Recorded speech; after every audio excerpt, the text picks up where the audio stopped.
Salut à tous, j'espère que vous allez bien. Je suis très heureux d'être en compagnie de Paul-Antoine Ponce aujourd'hui, qui est un membre de ma communauté privée Youmento depuis... ça fait combien de temps maintenant? 3 ans? 4 ans?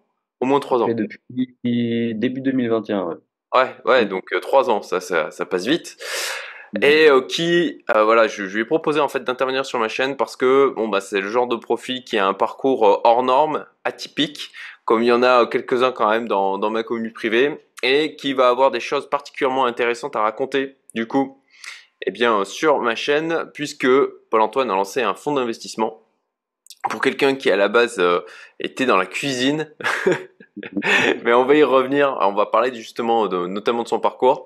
On va parler, ok, comment il s'y est pris pour lancer son fonds d'investissement, à quoi il a été confronté parce que voilà, moi j'ai suivi les choses et c'est quelque chose qui n'était pas facile à faire, loin de là. Déjà en termes de pugnacité, en termes de réglementation, mais aussi en termes de coûts en termes de dépenses que ça nécessite de faire pour pouvoir arriver à lancer un fonds de ce type. Donc voilà, on va commencer déjà par le parcours de Paul-Antoine. Vous avez d'ailleurs, si jamais vous voulez en savoir plus, hein, si vous voulez contacter Paul-Antoine, je le redirai plus loin dans la vidéo, mais bien sûr vous avez le lien donc vers Spark Core Investment. Je le prononce correctement, Spark Core Ouais, Investment. d'accord. Ouais. Mm. Ok, parfait. Vous avez le lien en description si vous voulez aller voir donc son site, si vous voulez prendre bien sûr contact aussi avec lui. On mettra peut-être ton lien vers le LinkedIn en description. Ouais, oui, surtout en fait parce que j'ai un site internet aussi également, mais vis-à-vis des régulations, j'ai pas le droit de trop montrer, de trop dire, etc. Et donc faut vraiment, c'est pas une technique marketing, faut vraiment me contacter si vous voulez avoir des informations, etc. Absolument, effectivement. C'est notamment un des sujets qu'on va aborder dans cette vidéo. C'est toute la complexité réglementaire à laquelle tu as été confronté, à laquelle tu continues d'être confronté. Et voilà, au niveau de justement de cette intervention, il y a des choses où Paul-Antoine ne peut pas en parler. C'est interdit. Voilà, et il risque des peines qui sont assez lourdes d'un point de vue à la fois financier et d'un point de vue pénal. Donc Mm. voilà, il y a certains sujets sur lesquels malheureusement il devra rester flou.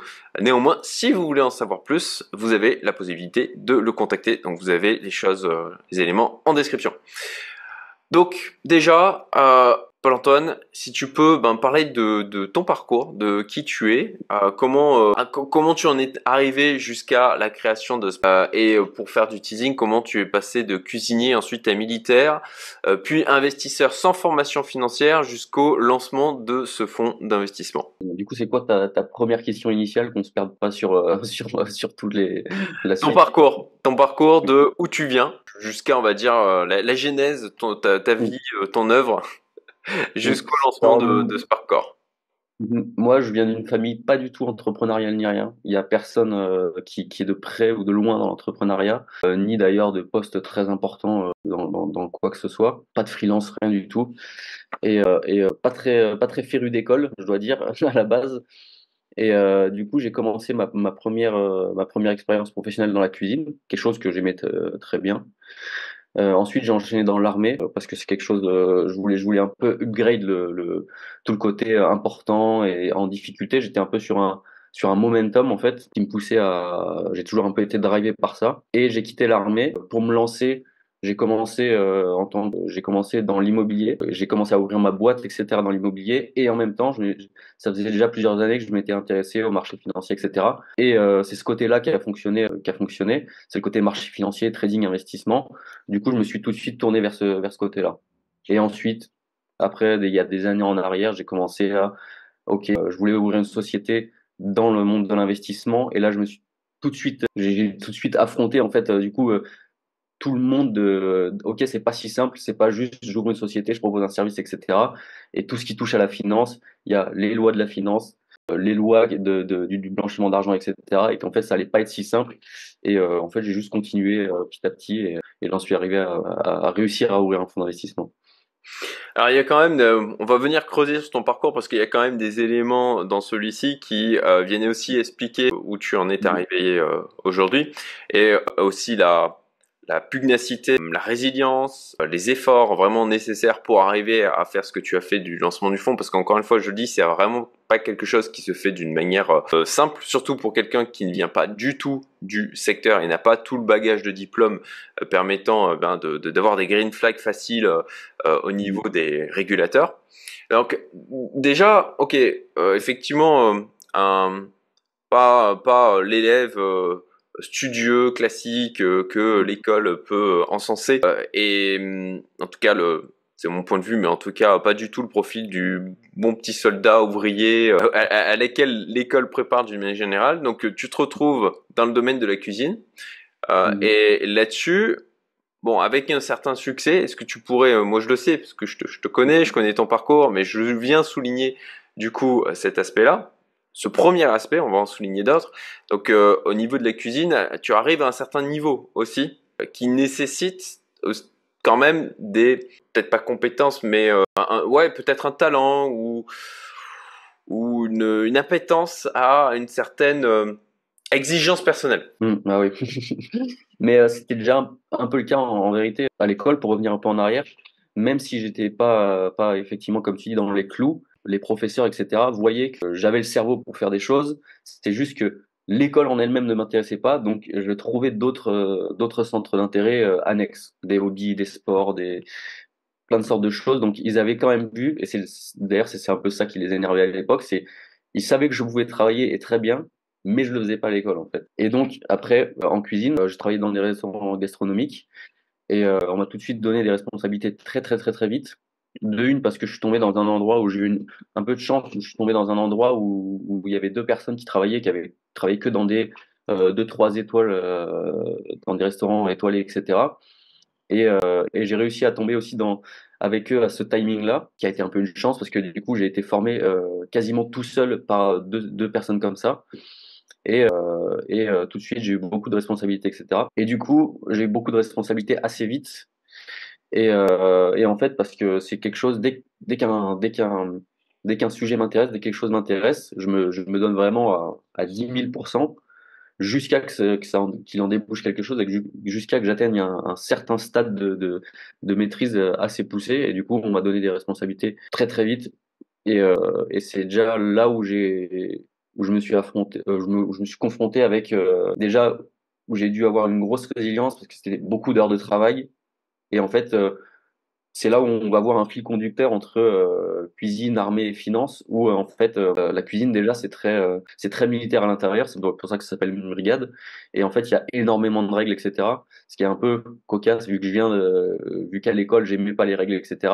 Et j'ai toujours aimé du coup me confronter un peu à cuisine, armée, finance, qui est là où les règles sont quand même le plus sévères, quoi. Oui, clairement, il y a déjà ce premier fil conducteur.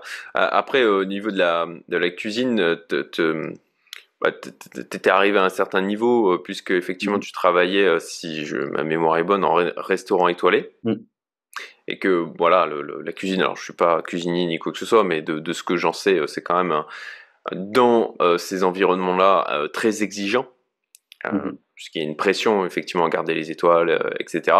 Et alors, qu'est-ce qui te fait switcher de OK, je travaille dans la cuisine à je vais dans l'armée où tu es de la même manière, pas gérer ouais, tu me passeras l'expression, mais le troufion de base, mais où tu as fait quand même des choses assez poussées Mhm. dans ce domaine, dans le domaine militaire, et aussi des parcours et des réussites qui étaient hors normes dans ce domaine. Est-ce que tu peux nous détailler la chose?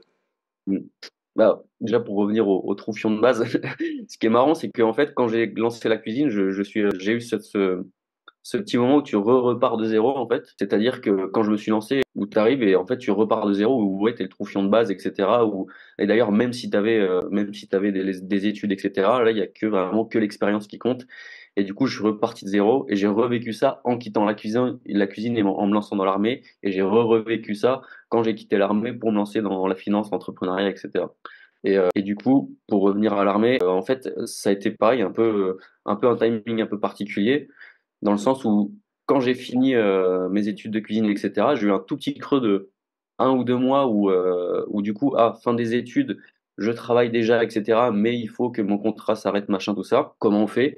Et en fait, directement, j'ai rentabilisé ce temps en m'entraînant beaucoup physiquement. L'armée, c'est quelque chose dont j'ai toujours parlé très jeune. Et je me suis renseigné. Et tout de suite, ça a fait le petit déclic de challenge dans ma tête, quelque chose d'un peu plus important, encore plus compliqué que ce que je faisais. Du coup, l'envie de sauter dans le vide, quelque chose que j'aime particulièrement faire. Et du coup, je vais commencer à faire les tests à l'armée, etc. Là, quand j'ai fait les tests, j'ai vu que ça a mordu très vite, dans le sens où j'étais un des seuls à parler anglais, donc c'est quelque chose qui jouait. J'avais des très très très bons yeux, donc potentiellement pouvoir devenir pilote, etc. C'est ce qu'on m'a proposé quand j'ai fait les tests d'ailleurs, et les tests psychotechniques que j'ai extrêmement bien réussi, tests physiques, etc. Tout va bien. Et donc, suite à ça, je me suis lancé dans l'armée, comme j'ai dit précédemment, pour ce saut dans le vide, etc. Quelque chose qui m'a toujours plu de base, un peu le petit garçon qui joue au Playmobil avec des fusils, etc. Euh, tout ce côté-là qui déjà, il y a des années en arrière, me plaisait déjà. Ah oui, tu peux préciser du coup là, je sais pas comment on dit, la section dans laquelle tu étais dans l'armée, puisque effectivement tu Le parles de saut dans régiment. le vide, mais faut peut-être contextualiser. Euh, Ouais, du coup, c'est un régiment. Le régiment, c'était le 8e RPMA. C'est un régiment qu'on qualifie d'élite en France, parce que c'est un régiment de combat un peu, comment dire, pas strict, mais rigoureux, très demandeur, quoi. Et en fait, le concept, c'est qu'on est parachutiste et infanterie de marine en même temps. Et il y a deux régiments de ce type-là en France. Alors moi je me rappelle, tu m'as raconté aussi alors je sais pas si on les nomme exercices ou Mm, enfin en tout cas des choses assez challengeantes auxquelles tu as pu mm. participer.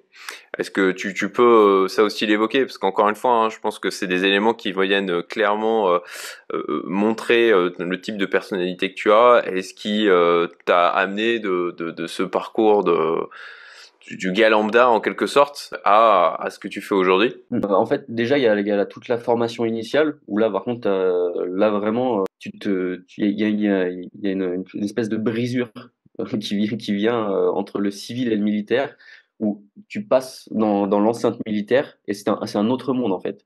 Une fois dans l'enceinte militaire, c'est un autre monde, c'est-à-dire que tout marche différemment, c'est une ville dans une ville, et c'est-à-dire qu'on parle différemment, on bouge différemment. En fonction du grade de la personne, on a des interactions différentes.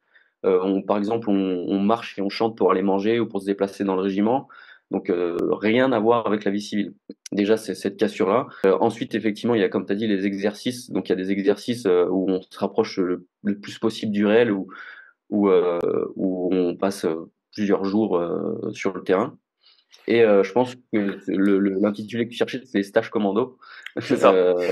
Ouais, les stages d'aguerrissement. Et donc là, c'est des stages sur 3 semaines, 4 semaines. Il y en a certains pour des trucs un peu spéciaux qui peuvent durer plus. Et là, effectivement, on passe par exemple du lundi matin au vendredi soir, ou voire des fois samedi, sur le terrain, encadrés par des gens qui sont là pour nous détruire physiquement, entre guillemets, tu vois. C'est pas qu'ils sont là pour le faire, mais c'est un stage d'aguerrissement et du coup, on va très loin dans la fatigue, très loin dans la faim, très loin dans la soif, et en tout ça, en faisant des opérations nuit et jour, en marchant nuit et jour, en apprenant de l'explosif, en apprenant des certaines techniques de combat, des certaines techniques de tir, des certaines techniques de combat au corps à corps et des techniques de cordage commando qui permettent vu que les commandos sont derrière les lignes ennemies, on a besoin de traverser une rivière, descendre une montagne, etc.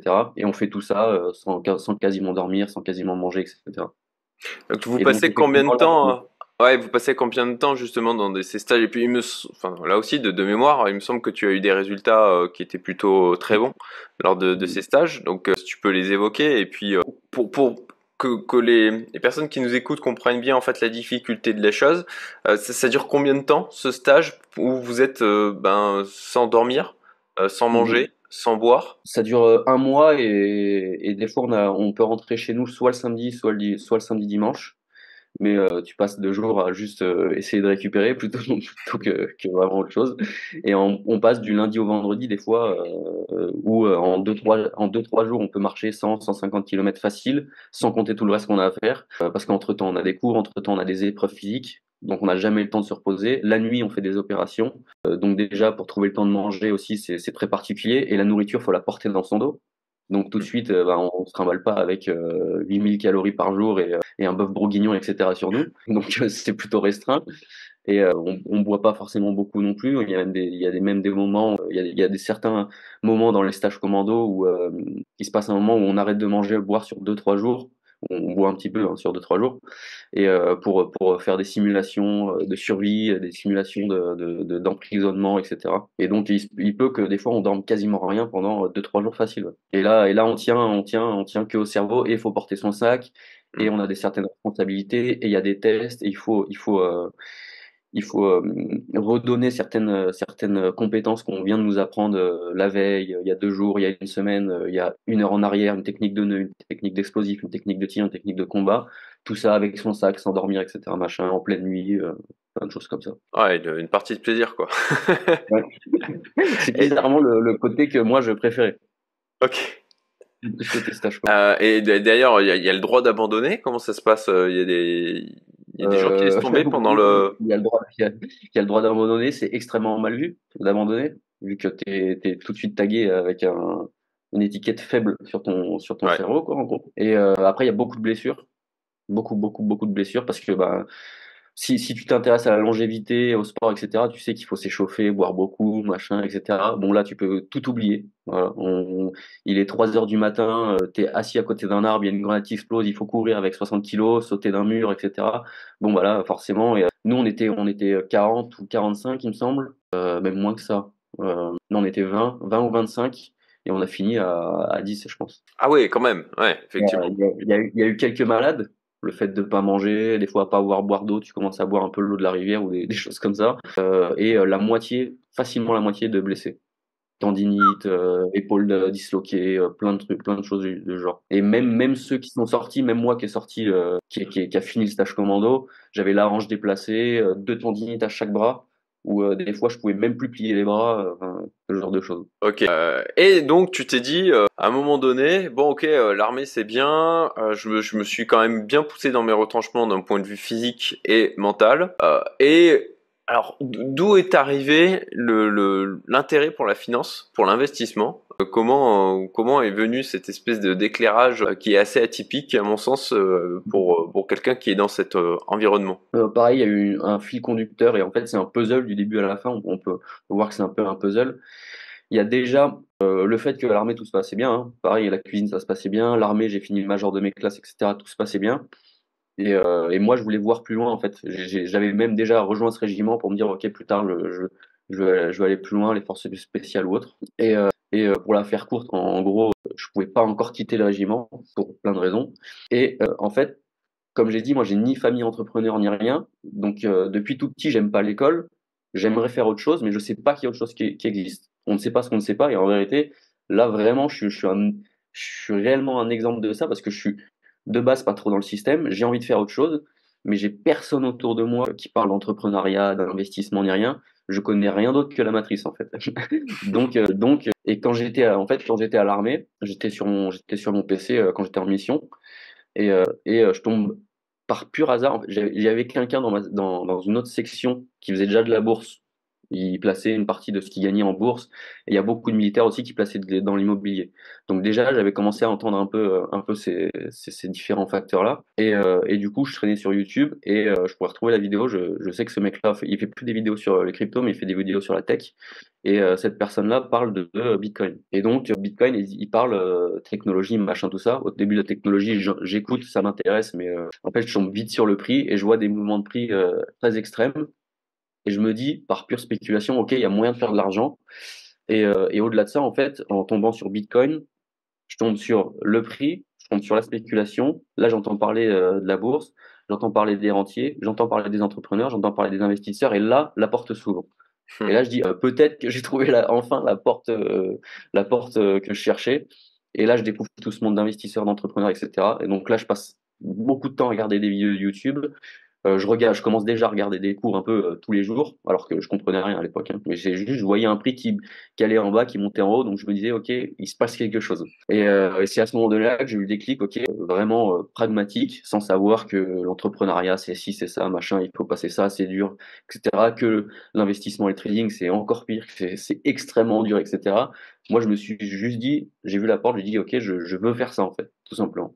Et c'est là où j'ai commencé à quitter l'armée et à me lancer là-dedans, en sachant que du coup, ça faisait déjà plusieurs mois que j'avais découvert ça et que j'étais en train de regarder du contenu, etc., etc. Et que je regardais le price action bouger tous les jours, en fait.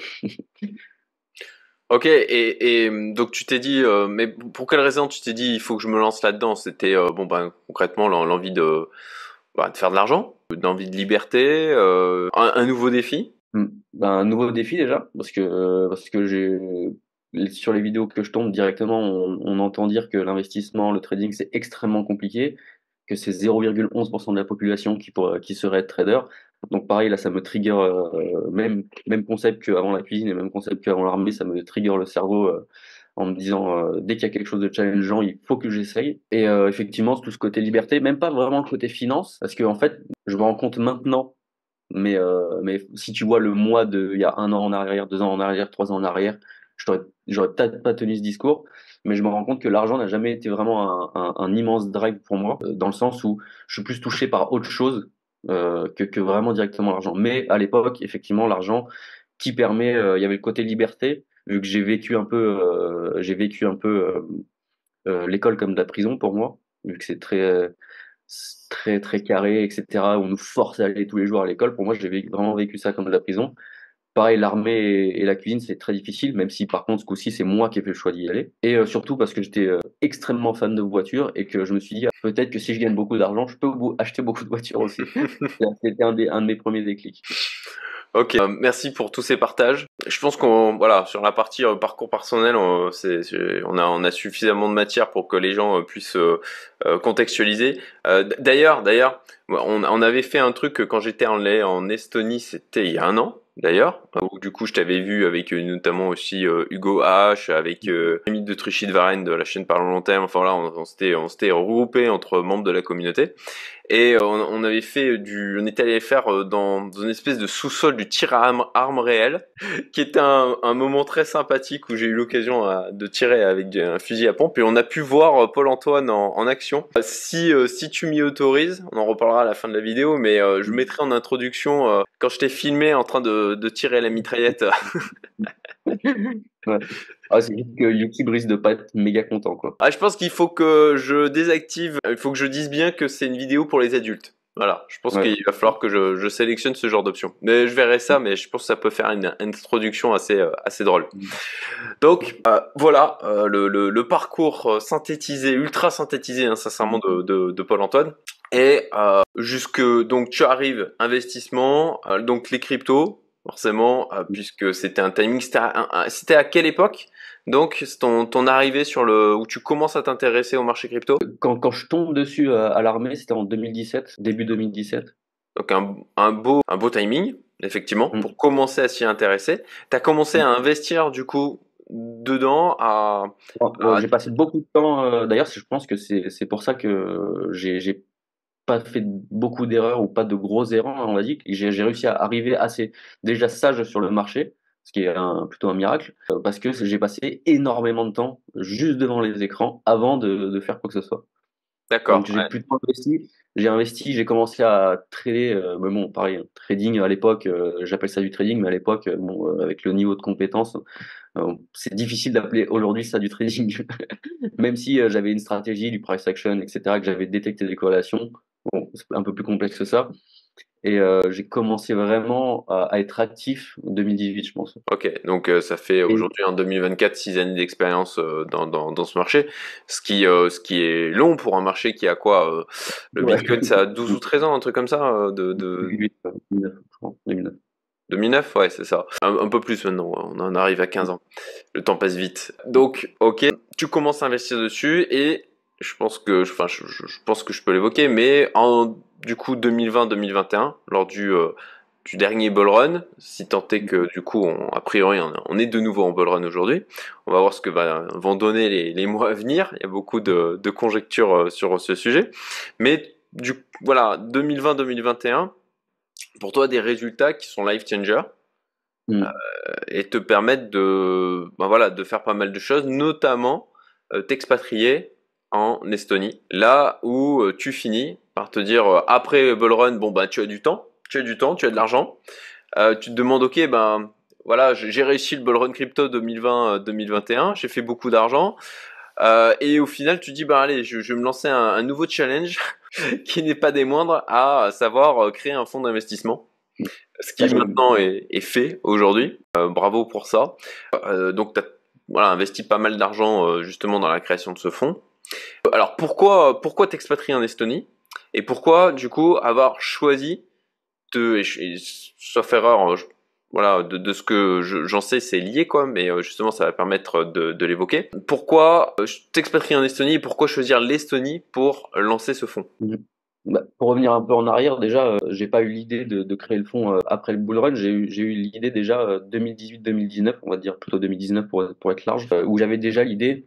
À l'époque, c'était pas un fonds. J'avais l'idée de créer une société. Vraiment, j'ai cet intitulé-là de créer une société. En fait, vu que là, je travaillais déjà pour moi, etc. à l'époque, et du coup, je commençais à rencontrer un peu des entrepreneurs. J'ai rencontré des personnes qui commençaient déjà à manager un peu des fonds, etc.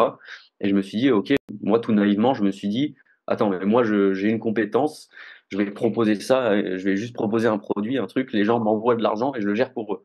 Enfin, je savais pas que c'était un fonds d'investissement, etc. J'ai commencé à découvrir un peu plus tard, du coup, en investissant dans des fonds aussi. Et du coup, l'idée de créer une société, elle remonte à 2019. Et même l'idée initiale, je sais pas si tu te rappelles, de créer une société qui proposerait des produits dans l'immobilier, dans la bourse et Oui, dans les cryptos c'est vrai. à petit. En gros, un peu ce que propose quelqu'un de la communauté, Renaud, dans les cryptos, là, avec un CPIC, concept, ouais, tout à fait. un concept à peu près similaire, on va dire. Mm. Et donc, c'est là où j'ai commencé à me renseigner, à parler avec des gens qui s'y connaissent. Là, directement, énorme tarte dans la gueule de t'es qui, tu viens d'où, pourquoi toi, les régulations, etc., etc. Donc là, déjà, énorme tarte dans la gueule, retour à la réalité. Ce type de société, c'est extrêmement particulier. Déjà, là, je commence à comprendre. Ça m'a pas du tout refroidi, hein, au contraire. Et déjà de base, je comptais déjà m'expatrier de France pour plein de raisons, pas que les taxes, etc. Parce que envie de bouger de France, envie de voyager, envie de bouger de France, envie d'être dans un pays où la mentalité est différente. Je vais même pas rentrer dans la critique de la mentalité française, etc. C'est ton choix, Mais voilà. En tout cas, tu as fait le choix d'aller dans un endroit qui te convient plus. Parce que étant expatrié moi-même, forcément, je ne peux que te comprendre.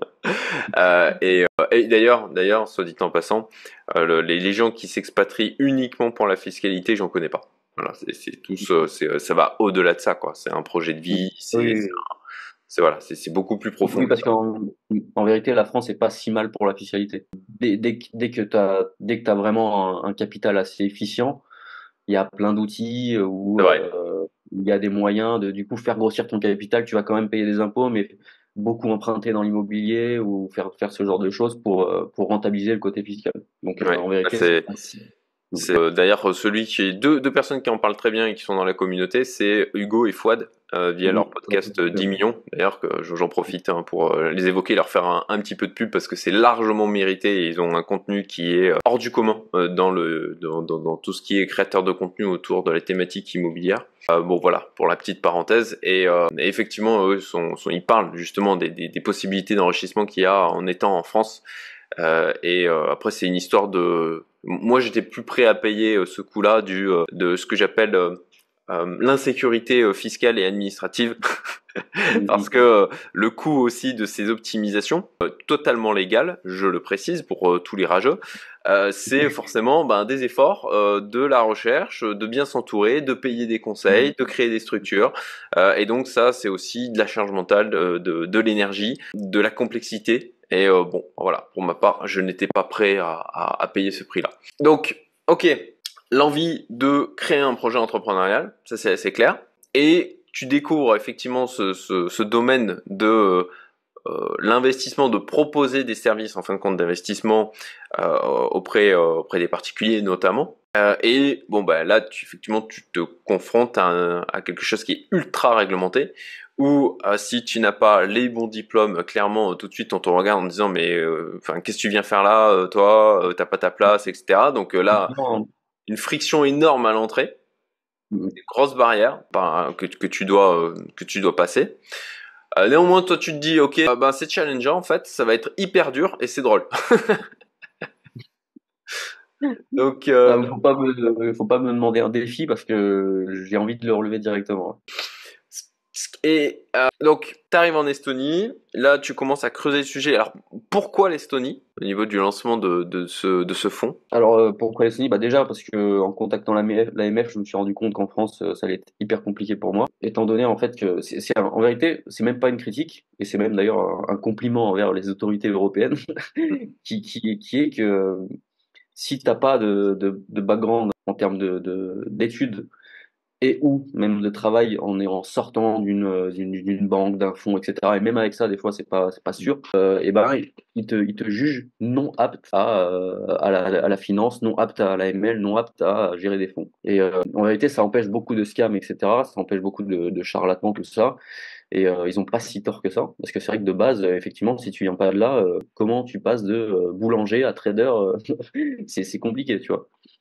Et pour ça, c'est pour ça que je blâme pas les banques, je blâme pas les fonds pour les KYC, les machins, etc. Parce que ayant, ayant maintenant, en étant de l'autre côté du rideau, je comprends tout. Et effectivement, sans non plus acclamer les régulations européennes, il s'avère qu'effectivement, en termes de sécurité, pour l'investisseur, etc., c'est top. Et du coup, pourquoi l'Estonie? Sur les conseils je suis parti en Estonie, du coup, parce que il s'avérait, bah, déjà que, bon, pour des raisons un peu de taxes qui sont moins chères et que c'est pas non plus, on est clairement pas à zéro en Estonie non plus, hein, loin de là. Et parce que pour monter une fintech, pour monter un fonds, il était possible déjà que ça soit un peu plus rapide, étant donné que tout est digitalisé et la paperasse, du coup, elle est beaucoup plus rapide. Et que ça serait un peu plus simple dans le sens où, même si j'ai pas le background, si je leur prouve que je peux, que je suis apte et que je passe leurs tests et que je réponds à leurs questions et que Tu as je les passe compétences. etc. Et que ça soit possible. Et du coup, c'est pour ça que je suis parti en Estonie en mai 2021. Ok, donc tu espérais trouver un environnement qui serait plus simple que celui de Mm. la France. Alors, quand tu arrives là-bas, tu dis, ok, mon fonds, il va être lancé dans combien de temps? Alors déjà, il faut trouver recherche d'avocat parce qu'en fait, tu t'attaques pas à ce genre de choses sans avocat, sauf si dans ta team si vous êtes plusieurs en se disant, OK, on ouvre un fonds, il y en a un des trois qui est lui avocat, et encore, il faudrait être avocat spécialisé là-dedans, qui est vraiment une vraie spécialité. Et donc, c'est pour ça que nous aussi, on a passé un peu de temps à chercher avocat spécialisé en finance, parce que c'est pas juste une OU ou une LTD qu'il faut ouvrir, c'est un peu plus compliqué que ça, même carrément plus compliqué que ça. Et donc, on cherche un avocat, on va le voir, on lui pitch le truc. Il nous dit, OK, du coup, pour monter un fonds, c'est ça, ça, ça. En gros, il nous explique le SPV, holding, ensuite fonds privés, fonds publics, fonds de pension, telle licence, pas de licence, etc. Il y a vraiment tout un dégradé de niveau de licence, en fait. Licence bancaire, licence d'institution financière, etc. Et du coup, il nous dit, OK, il faut qu'on ouvre une OU, ensuite on réouvre une autre société parce qu'en en fait, il y a un General Partner, Limited Partner quand on ouvre un fonds. Donc quelque chose qui représente la société de gestion et quelque chose qui représente les clients. Ça aussi, un côté sécurité, etc., qui est exceptionnel. Et bah, on commence les démarches. Et en fait, il y a 3 ans en arrière, du coup, c'est réellement vrai dans le sens où avant, il fallait vraiment à peu près 4 mois pour que les régulateurs approuvent, qu'ils approuvent, dans le cas où il n'y a pas de questions supplémentaires, de choses à modifier, qui demandent pas des requirements, je sais pas comment on dit, qui demandent pas, OK, il vous faut un board member supplémentaire, il vous faut tant de capital supplémentaire, il vous faut ci, il vous faut ça. Et donc, on nous avait dit à peu près 4 mois pour créer la société, pour avoir la première autorisation de gérer des fonds, et ensuite 2 mois supplémentaires pour créer le fonds en lui-même, le fonds, donc la société qui représente le fonds, et pas la société qui représente le fonds de manager. Et la deuxième licence qui est institution financière, donc 2 mois pour celle-ci, qui vous permet de KYC, recevoir les fonds sur un compte bancaire, faire signer des contrats, passer des KYC, des sources of funds, etc. Et donc, moi, la fleur au fusil, je me suis dit, ça y est, je suis expatrié, je suis trader, je suis rentier, ça y est, dans 6 mois, j'ai ouvert mon fonds, et dans 5 ans, je suis milliardaire. Et en fin de compte, ça s'est pas vraiment passé comme ça. Parce que en fait, c'est pas que l'Estonie, il y a eu aussi une loi européenne globale. Et en fait, d'ailleurs, les lois se sont serrées dans les 3 années précédentes. Il y a les lois qui se sont serrées en Estonie, et il y a les lois qui se sont serrées aussi au niveau européen. Donc, in fine, toi, tu arrives en Estonie, tu dis, ok, bon, ben, allez, dans 4 à 6 mois, c'est bon, j'ai mon fonds qui est lancé, c'est fabuleux. Et bon ben confrontation dure à la réalité, puisque entre le moment où tu commences les démarches et puis les mois qui suivent, la réglementation change, Mm. ça se durcit. Et tu te retrouves donc à avoir le fonds qui est lancé et qui tourne. Combien de temps après? 2 ans et demi, 3 ans, 3 ans, on va dire. Ça Voilà. fera 3 ans en mai, et donc on va être vraiment full opérationnel au moment donné où la vidéo sortira, etc. Donc à peu près 2 ans et demi, 3 ans. En sachant que il y a aussi il y a un peu de temps perdu dans l'équation, qui est en toute honnêteté un peu de ma faute, qui est que vu qu'on était en bear market, il y a zéro sens de lancer un fonds pendant le bear market, pas vers la fin du bear market, mais pendant le bear market. En fait, c'est plus le moment où là tu construis, que tu lances quelque chose, parce que tu as beau lancer le meilleur produit du monde en bear market, C'est clair. alors là, ça sert à rien. Puis j'ai fait quelques erreurs du fait que je viens pas du fait que j'ai dû acquérir toutes ces compétences, acquérir le côté juridique. J'ai dû lire des milliers de textes de loi et comprendre la loi, savoir comment elle fonctionne, savoir comment les avocats fonctionnent. Donc ça m'a pris du temps. Et j'ai voulu, à un moment donné, j'ai perdu quelques mois à vouloir ouvrir des comptes bancaires, préparer les trucs, alors qu'il fallait que j'attende ma deuxième licence, etc. Donc j'ai perdu un peu de temps, etc. aussi dans l'équation.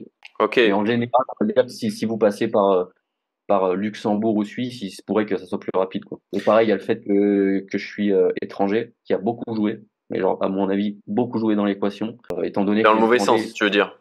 ouais, ouais, ouais, dans le mauvais sens, où ils m'ont posé beaucoup plus de questions, ils n'ont pas hésité à me reposer les mêmes questions 3, 4, 5, 6 fois, juste pour me faire attendre aussi.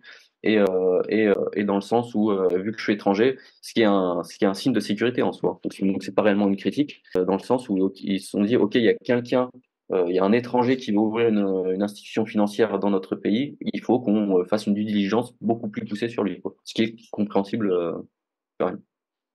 Ok, donc effectivement, bon ben, non, alors pour ceux justement qui s'imaginent que tu prends un avocat spécialisé dans le domaine et puis c'est bon, c'est lui qui Mm. va gérer les allers-retours, toutes les questions, qui va t'apporter toutes les réponses et les solutions. Bon ben, quand Plus vous un êtes cercle, en fait. entrepreneur, vous comprenez vite quand vous avez travaillé avec des conseils type expert comptable ou avocat que ben il faut aussi mettre la main à la pâte Ouais. soi-même et béni soit ChatGPT aujourd'hui parce que ça nous aide beaucoup. Non pas que ce soit ça vient remplacer la totalité, mais vraiment c'est une vraie aide aujourd'hui l'intelligence artificielle et tu ne l'avais pas toi puisque c'est Oui, d'ailleurs. c'est quelque chose qui est encore très récent. Donc toi tu n'as pas pu l'exploiter et voilà tu as dû te bouffer des tas de textes de loi en anglais, essayer de comprendre, de naviguer là-dedans. Tu as été. Alors, est-ce que tu peux nous donner une volumétrie du nombre de questions a pu te poser le régulateur? Tu vois, au doigt mouillé, quoi. Ouais, des plusieurs centaines, je pense. Déjà, il y a eu pour la première, c'est pas une licence, parce que c'est pas une licence, mais en gros, je vais pas dire ça, parce que sinon, je vais me faire, je vais me faire sioux par les régulateurs. Donc, c'est pas une licence, c'est ce qu'on appelle soit un enregistrement, je pense, Oui, registration, oui, un oui, tu peux dire en enregistrement, une anglais. autorisation. Je pense que j'ai une audience qui va comprendre quand même. Ouais. Donc, enregistrement ou autorisation. Et en gros, c'est pas une licence d'activité. C'est un peu en dessous, mais ça fonctionne un peu comme une licence, entre guillemets. Mais vous n'avez pas le titre licence. Mais c'est quasiment pareil. Et par contre, pour ma deuxième licence, là, c'est vraiment une licence d'activité pour institution financière. Et là, déjà, j'ai attendu 1 an pour avoir la première autorisation. Et là, c'est des mails, des échanges de mails tous les mois avec les régulateurs. Donc, je reçois un mail. Enfin, déjà, nous, on doit déposer un dossier. Ensuite, les régulateurs me renvoient un mail, d'ailleurs souvent en estonien, et donc déjà petit problème.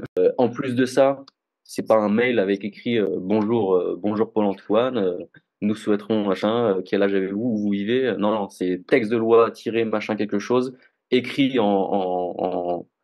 c'est un peu comme du code en fait. Le juridique, c'est un autre Ouais. langage.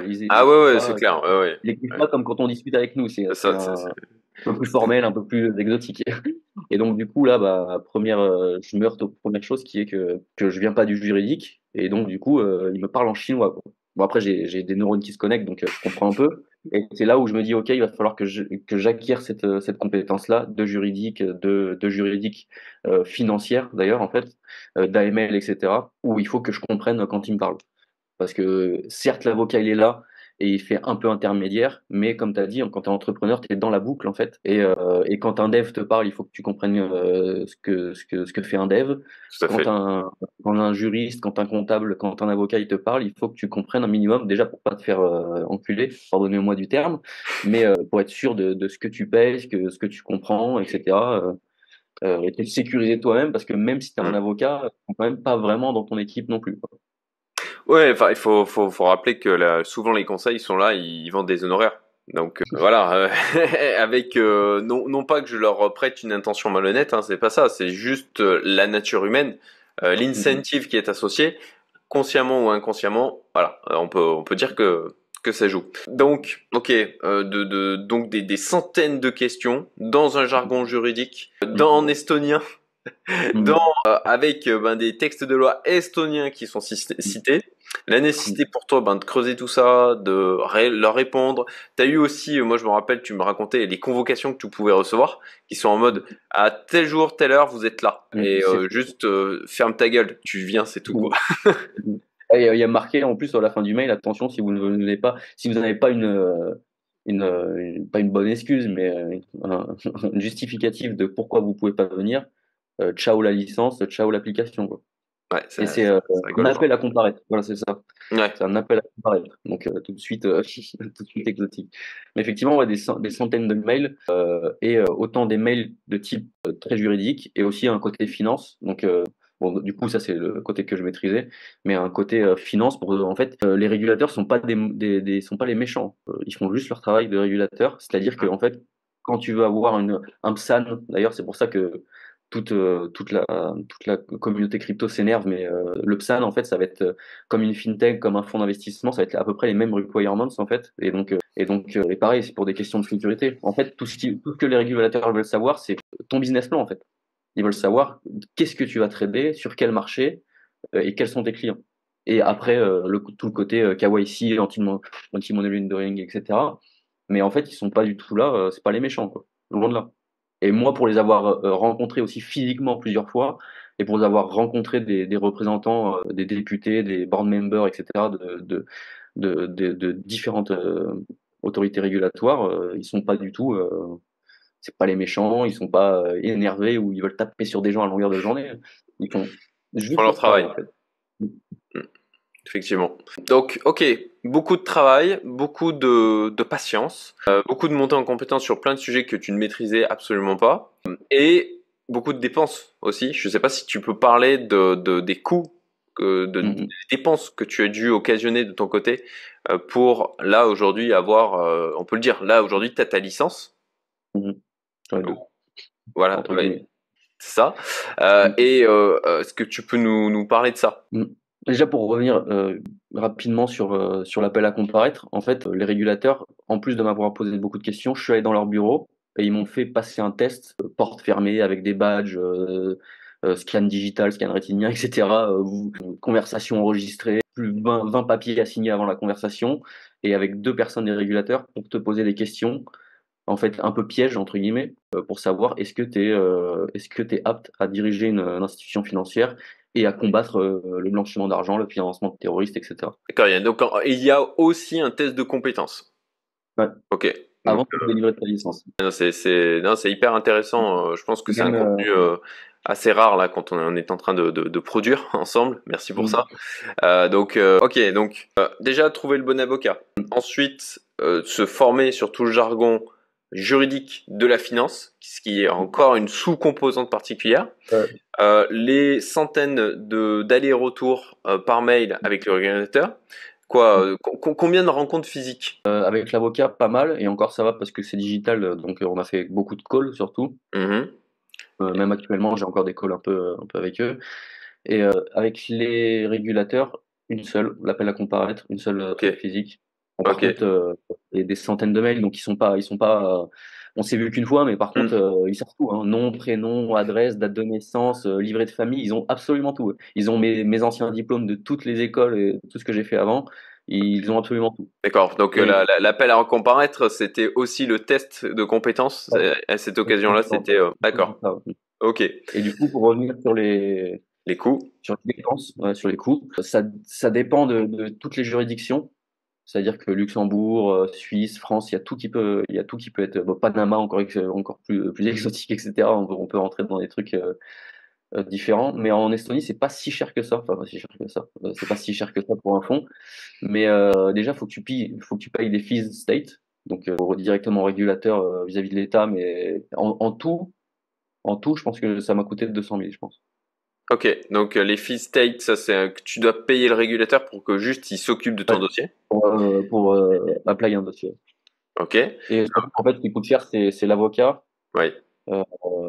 C'est les avocats et ça peut être, par exemple, en fait, pour monter une fintech ou pour avoir un PSAN ou pour avoir un fonds, il faut, euh, il faut un site internet, il faut un site internet privé, un site internet public, donc une landing page, mais où il y a quasiment rien dessus. Et donc, si tu veux avoir vraiment un site, c'est un site internet privé que tu peux donner si les gens viennent te voir. Il faut, par exemple, si c'est ça peut être des requirements, il faut une certaine infrastructure en termes d'IT, donc en termes de PC, d'employés, etc. Et donc là, ça peut rajouter des frais. Ça dépend du niveau de licence et si t'es PSAN ou pas, ou etc. Ok, mais en tout cas là, ça donne une idée, toi, des coûts que ça a occasionné aussi Et sur. et après, il y a tous les coûts de stress, d'énergie, de charge mentale par-dessus ça, quoi. Ouais, bien sûr. C'est surtout les avocats qui ont coûté cher, dû au fait que j'étais novice là-dedans, novice et dans le juridique et novice dans le côté entrepreneurial du terme, Hmm. c'est-à-dire le travail avec les avocats. Quand tu sais pas ce que tu ne sais pas, ben, le premier coup, tu te jettes à l'eau, tu te fais mordre un coup à droite, un coup à gauche, et voilà, quoi. Tu Et payes des donc, fees parce que tu n'as pas compris qu'en fait, au début, au moindre mail, au moindre appel, au moment oui. donné où tu as découpé, là, c'est la tirelire, c'est 280 ou 300 euros de l'heure directement d'entrée de jeu. Au moindre petit bout de papier envoyé, c'est pareil, c'est 1000. Donc au début, je me dis, c'est mes potes, ils sont avec moi, je leur envoie tout. Et voilà, quoi. Et en plus de ça, l'idée initiale jusqu'à maintenant a changé, donc j'ai dû refaire faire des papiers, ce qui pour des papiers peut directement coûter plusieurs dizaines de milliers d'euros. Ah, effectivement. Ok. Et effectivement, c'est quand même compréhensible. Je sais pas si ça se dit compréhensible en français, Oui. mais ok, j'en perds un peu mon latin du fait de parler anglais tout le temps. Et en fait, c'est vraiment des papiers extrêmement, déjà assez longs, c'est conséquent en termes de lignes, et effectivement, c'est quand même une grosse spécialité. C'est vraiment des textes de loi très particuliers où il faut très comprendre et respecter ce que disent les textes de loi et se tenir à jour sur les textes de loi parce qu'ils sont modifiés. Et c'est des textes de loi comme le fond de Hack qui font des centaines de pages, des milliers de pages et qu'il faut aller chercher sur le site des régulateurs, tout lire, etc., quoi. Donc mine de rien, ils facturent mais ils travaillent. Ah oui, bah bien sûr. Encore heureux. Pardon? C'est quand même une réelle compétence. C'est Oui, des ah bah connaissances. oui, oui, c'est clair, c'est clair. Donc voilà, aujourd'hui tu as le fond. Super.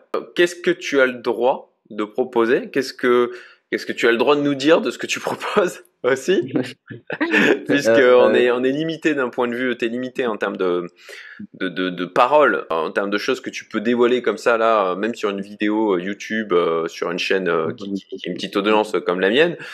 Qu'est-ce que tu peux nous dire sur ce que tu fais aujourd'hui et de ce que tu peux proposer?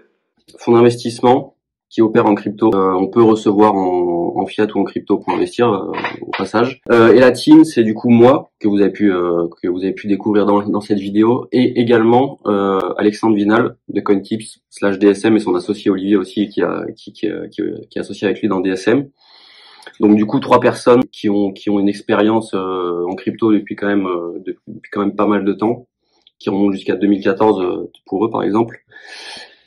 Et du coup, voilà la team. Ce qu'on apporte aussi en termes de stratégie, c'est Bitcoin, Ethereum, altcoin, en sachant qu'on sélectionne les altcoins que à certains moments extrêmement précis. On ne s'expose pas aux altcoins gratuitement, on va dire, pour un meilleur risk-reward, vu que les altcoins sont généralement pas très intéressants 80% du temps, ou du moins par rapport au risque qui est associé, ne sont pas intéressants. Je pourrais vous dire également si on utilise du levier, etc., mais je peux pas forcément le dire en vidéo vu que j'ai pas le droit de donner trop de détails. Également, je peux dire que c'est une stratégie discrétionnaire avec un petit peu de systématique, de trading systématique. Qu'est-ce qu'on apporte en plus de ça? On apporte aussi ce qu'on pourrait discuter plus en détail et ce qu'on a fait dans la communauté privée. On apporte aussi également tout un côté sécurité, étant donné qu'on travaille et avec des primes qui sont du coup qui ont des agréments, des licences, etc., qui sont par exemple custody et donc qui peuvent détenir les fonds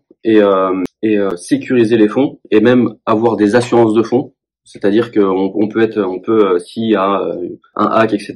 Même si avec le niveau de sécurité qu'on a, ça va être compliqué. On peut se faire rembourser les fonds s'il y a eu un hack qui n'est pas de notre dû, tout simplement. Et aussi, on a énormément de sécurité que je potentiellement peux parler en détail également ici, vu que j'ai pas le droit, comme vous avez compris, j'ai pas le droit de tout dire en détail vis-à-vis des régulations, mais multisig, etc., YubiKey, tout ce que vous pouvez imaginer.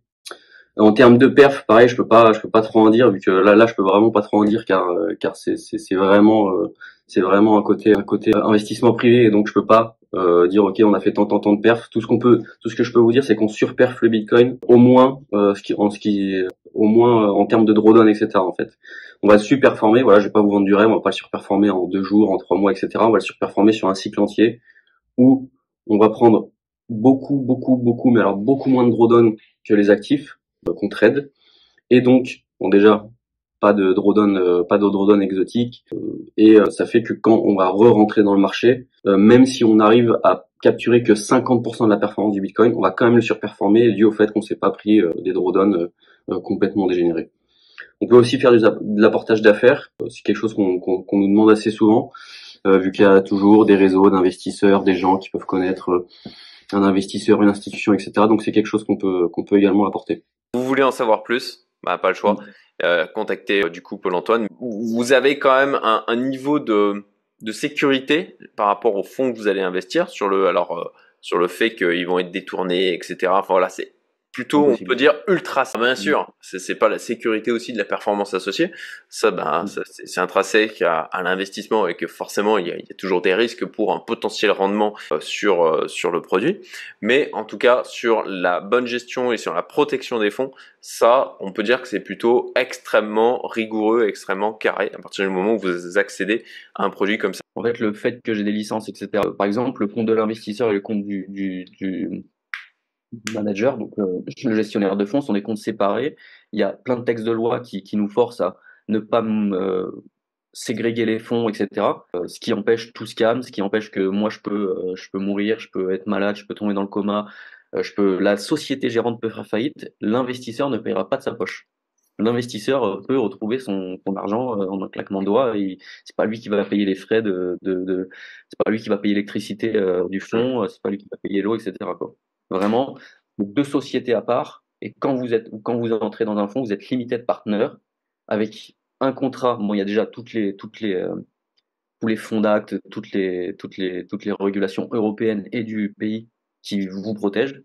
Et en plus de ça, vous avez le LPA, donc le Limited Partnership Agreement, qui vous lie le fonds et vous, qui dit, OK, on va investir sur tel produit, sur tel marché, de telle manière, on vise tel drawdown. Et c'est pas juste des mots, c'est réellement respecté. Les régulateurs vont vérifier.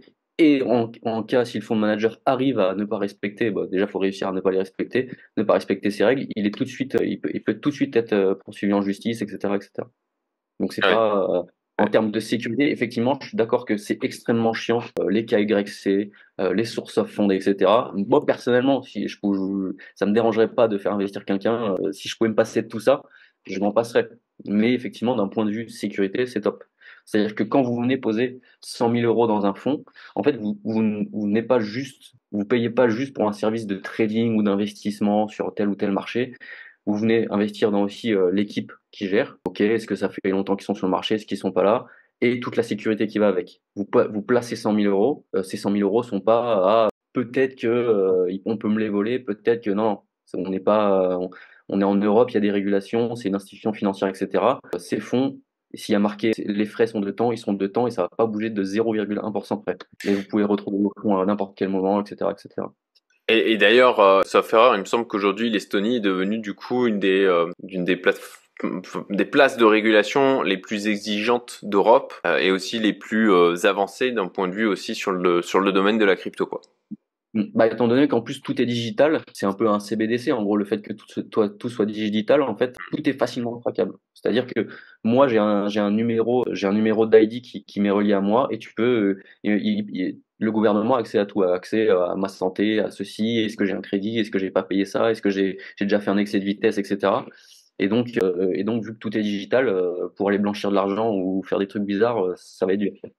CBDC, juste pour recontextualiser, pour ceux qui ne le savent pas, hein, c'est les projets de monnaie de banque centrale où tout ensuite sera tracé, suivi, et c'est le projet pour vous protéger bien sûr, uniquement, pour voilà de monnaie numérique de banque centrale où à ce moment-là, sur le principe, on peut se passer des banques en tant qu'intermédiaire, mais c'est aussi une énorme base de données de tout ce que fait tout le monde à n'importe quel moment, et avec la possibilité, alors bien sûr ils disent qu'ils ne le feront pas, ça c'est encore une fois quelque chose qui peut être à considérer, est-ce que vous les croyez ou pas, mais programmer aussi l'argent, et de pouvoir dire je sais pas, telle somme a été versée en tant qu'aide, et elle ne peut être dépensée que de telle manière. Donc voilà, pour faire la liaison avec ce que tu disais, le fait d'être ultra tracé en Estonie par rapport à ce que tu as créé avec ton fonds. Alors, est-ce que tu aurais des conseils à ceux qui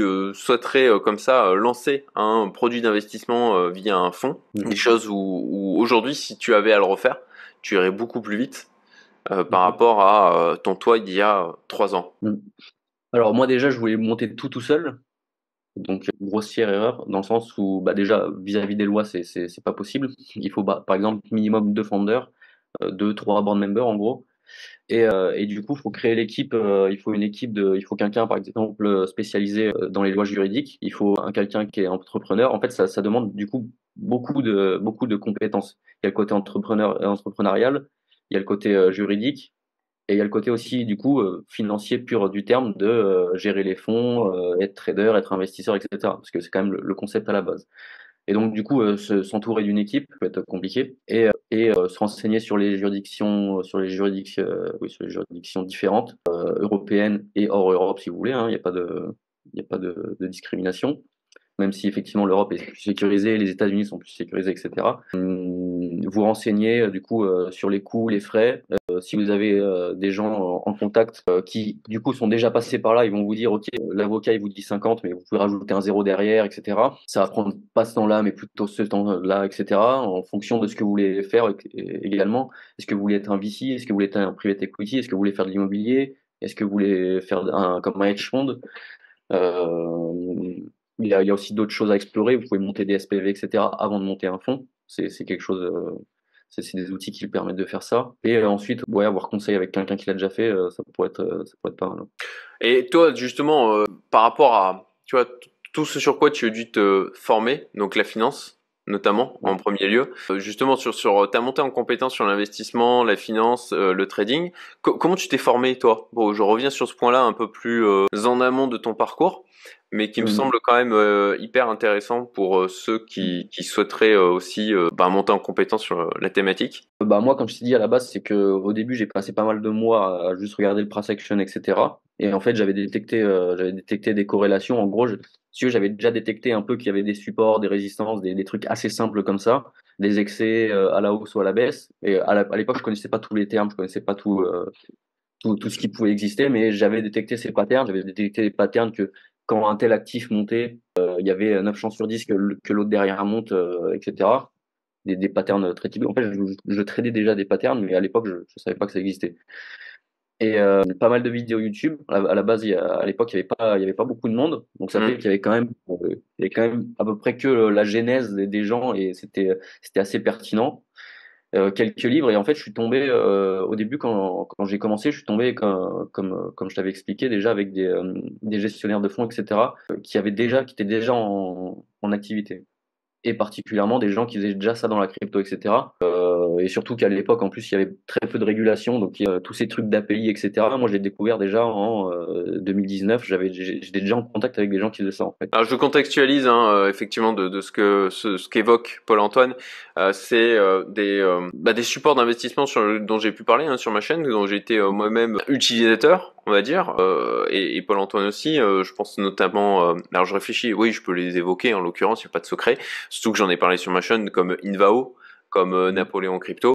Voilà, juste déjà, c'est des principes où on confie notre argent et eux avaient accès à la gestion de l'argent, au fait de passer les ordres de vente, passer les ordres d'achat via des API sur des exchanges centralisés tels que Binance ou le le le FTX, le déchu FTX, voilà, sur lequel bon ben d'ailleurs je connais beaucoup de gens qui aujourd'hui ont récupéré les fonds grâce à où ils ont vendu en fait leurs créances.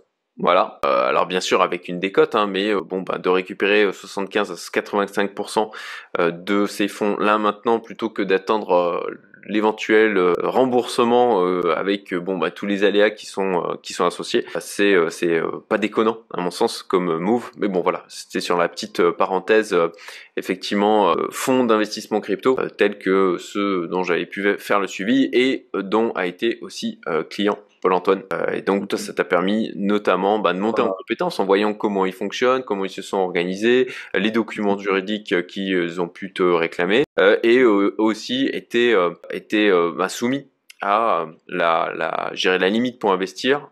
Il faut mettre à minima 100 000 euros puisqu'ils ont des niveaux de réglementation d'agrément. À l'époque, le PSAN, ça n'existait pas.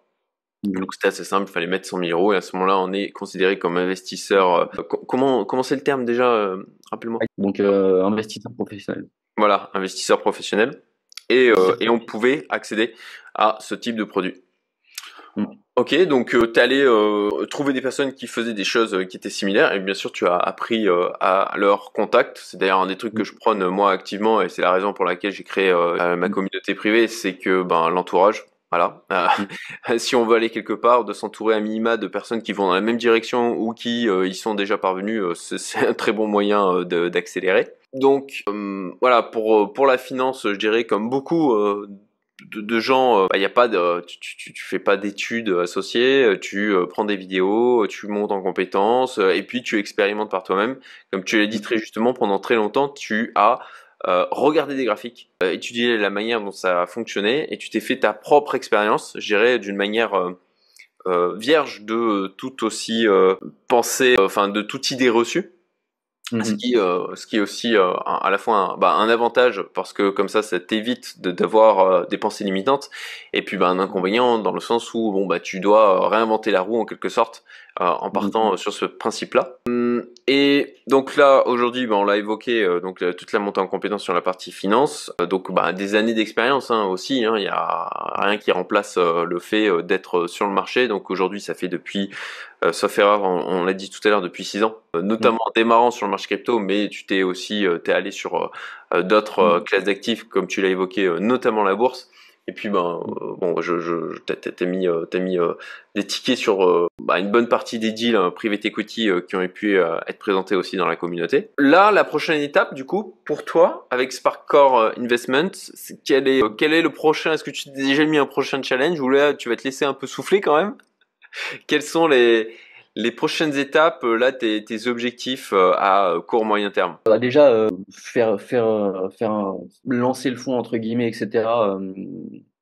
Donc faire un lancement, type ce lancement et finir de tout vraiment processiser, etc.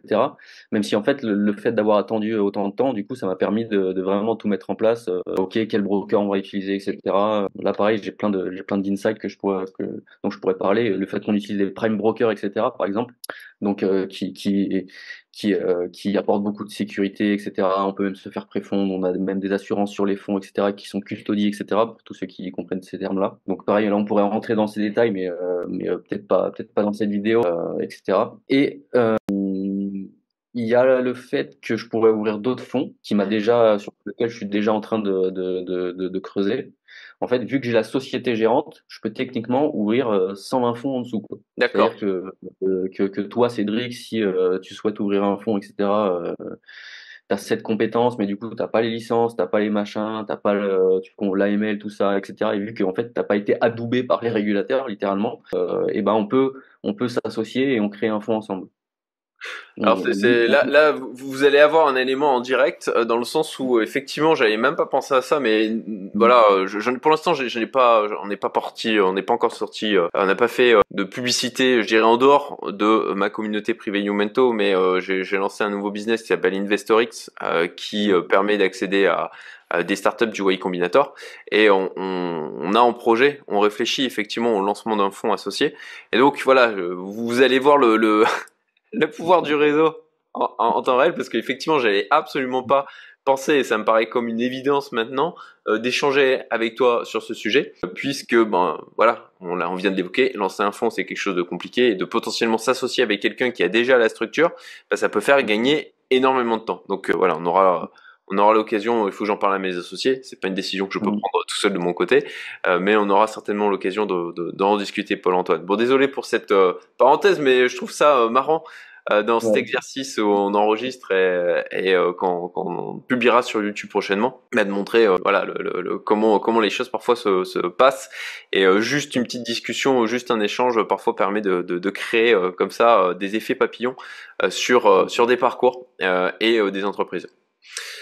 Donc, ok, hyper intéressant. Effectivement, maintenant que tu as fait tout ce travail, parce que je veux souligner que là, la structure que tu as créée, toute l'énergie, tout le temps que tu as mis au niveau de cette structure de Sparkcore Investment, ça a aujourd'hui une valorisation. Tu as créé de la valeur. C'est pas juste un coup d'épée dans l'eau ou non, rien qu'en fin de compte, la structure que tu as créée, en fait, a de la valeur, et tu pourrais très bien aujourd'hui dire bah, ok, ben je vais revendre en fait cette structure à des personnes qui veulent qui ont un projet en fait dans la finance. Tu pourrais très bien te faire racheter. Moi, les licences ont même déjà un prix en elles-mêmes. Ouais. Et j'ai même déjà reçu des propositions, soit de racheter littéralement les licences avec la société de gestion pour tout ce que ça permet de faire en fait. Donc, si tu es quelqu'un avec des compétences dans la finance, si tu as un réseau, si pour toutes sortes de choses, en fait, c'est extrêmement puissant vu que tu accèdes au droit de gérer des fonds, etc. Et forcément, ça t'ouvre des portes beaucoup plus hautes dans la sphère dans la sphère entrepreneuriale et financière que avoir une agence, etc. Ou pour reach un très haut niveau, c'est tout de suite plus compliqué, quoi. Ouais, clairement. Donc, tu as créé, enfin voilà, je veux le souligner, hein, tous ces efforts, c'est aussi la création d'un asset qui a une valorisation que tu peux dès aujourd'hui potentiellement revendre. Ça, c'est pas très compliqué in fine. Et donc, ça a été des efforts qui donnent aujourd'hui un vrai résultat. Au-delà même de commencer à faire de rentrer de l'argent, dans tous les cas, tu as créé, on va dire, une valorisation par rapport à ce que tu as, au travail que tu as fait pendant ces 3 dernières années. Donc, et puis voilà, c'est particulièrement intéressant. Je pense une belle stratégie d'aller continuer à ramifier ton réseau comme tu le fais depuis plusieurs années et à créer des partenariats avec des personnes qui veulent proposer des produits, et toi de pouvoir créer comme ça des sous-fonds associés à ton entreprise. Ouais, une bonne manière de créer de la synergie, de la valeur, d'une manière efficiente et d'augmenter aussi la valorisation de ton entreprise. Parce que aussi, il y a aussi le côté board member qui peut être intéressant pour tous ceux qui sont du type private equity, etc. C'est-à-dire que la personne qui vient s'asseoir au board, en fait, il y a un board pour ce genre de société. Et en fait, la personne qui vient s'asseoir au board, elle peut bénéficier et le côté investissement et le côté on prend des frais sur l'investissement et de plein d'autres choses. En fait, si tu t'assois au board, techniquement, tu as aussi accès aux licences. Et donc, ça permet d'être adoubé entre guillemets aussi. Et pareil, potentiellement créer d'autres choses et augmenter directement la valeur des sièges, ce genre de choses. D'accord, donc alors j'essaye d'expliquer ce que j'ai compris. Le principe, c'est de pouvoir, en fin de compte, toi, t'as une moyenne de monétisation en quelque sorte, c'est aussi de faire payer des accès au board, puisque ça donne accès à la fois aux véhicules d'investissement qui sont à l'intérieur de la société, mais aussi à la possibilité donc d'accéder en fait aux licences et de proposer aussi des produits financiers. Et ça, plus la boîte grossit, plus le ticket d'accès au board peut être élevé. Et alors, est-ce que c'est d'ailleurs uniquement sous forme de ticket ou ça peut être en termes de fees annuels? De quoi? L'accès au board, ça peut être, Ah, ok, c'est ben des je paye, shares, en fait, c'est des shares de la boîte. C'est des shares de la boîte, donc ça peut être, est-ce que tu as des shares ou est-ce d'accord, ça peut être un employé, ça peut être une personne, ou ça peut être un deal entre moi et sans avoir de shares, et tu es quand même board member, par exemple. Et d'accord, tu donc peux découler oui, forcément associé à la vente de participation de ta Et structure. imaginons que toi tu viennes au board. Par exemple, si tu te pointes si tu vas, du coup, maintenant que tu es au bord d'une telle société avec des telles licences, si tu vas voir les régulateurs, tu dis, j'ai été au board, j'ai fait ci avant, et tout de suite, tu es un peu plus adoubé aussi. Et en termes entrepreneurial, tu as déjà vécu ça. Donc, t'as aussi, comme tu disais, en fait, mes licences déjà ont une valeur. Et Mm. surtout, ce qui a une valeur aussi, c'est d'avoir créé ça quasiment tout seul depuis le début jusqu'à la fin là, d'avoir réussi à accéder à ces licences, d'avoir été capable de m'adapter au juridique, au fiscal, à la finance, à ce type de société, à ce type de difficultés qui prouve aussi aux autres entrepreneurs, aux potentiels prochains partenaires, même si là le fonds je le ferme tout de suite et que je me pointe, je suis stocké à une boîte, je dis au fait j'ai ouvert un fonds tout seul. Mm. Bon, ils disent ok, il sait peut-être faire deux trois trucs quand même, tu vois. Donc Ouais. il y a aussi ce côté-là. T'as augmenté ta valeur personnelle, je dirais. J'espère. Ouais, clairement, clairement. Ok, est-ce que bon, bah, écoute, merci beaucoup pour ce témoignage et ben, tout ce que tu nous as communiqué au sein de cette vidéo. Encore une fois, hein, vous avez les liens en description si vous voulez contacter Paul-Antoine et en savoir plus sur ben, ce qu'il peut proposer, notamment en termes de véhicules d'investissement. Est-ce que toi, tu aurais voilà, un dernier mot de la fin, des choses que tu voudrais communiquer, des trucs sur lesquels tu voudrais revenir? Juste qu'il y a pas mal de choses où je suis pas rentré dans les détails parce que on n'a pas le temps et que potentiellement j'ai pas le droit.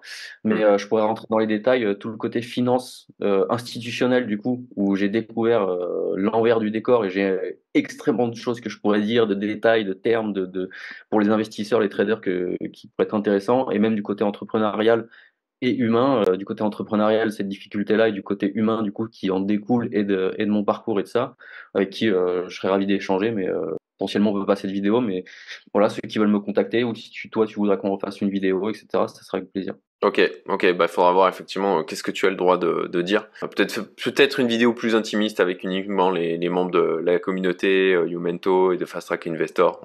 On aura l'occasion d'en reparler. Voire même une intervention puisque je prévois un événement cette année style Fast Track Investor Advanced. Je sais pas si tu as vu passer le message sur WhatsApp qui date de ce matin, mais ça pourrait être quelque chose, une intervention intéressante. Ok, et ben merci beaucoup Paul-Antoine. J'espère Merci à que toi.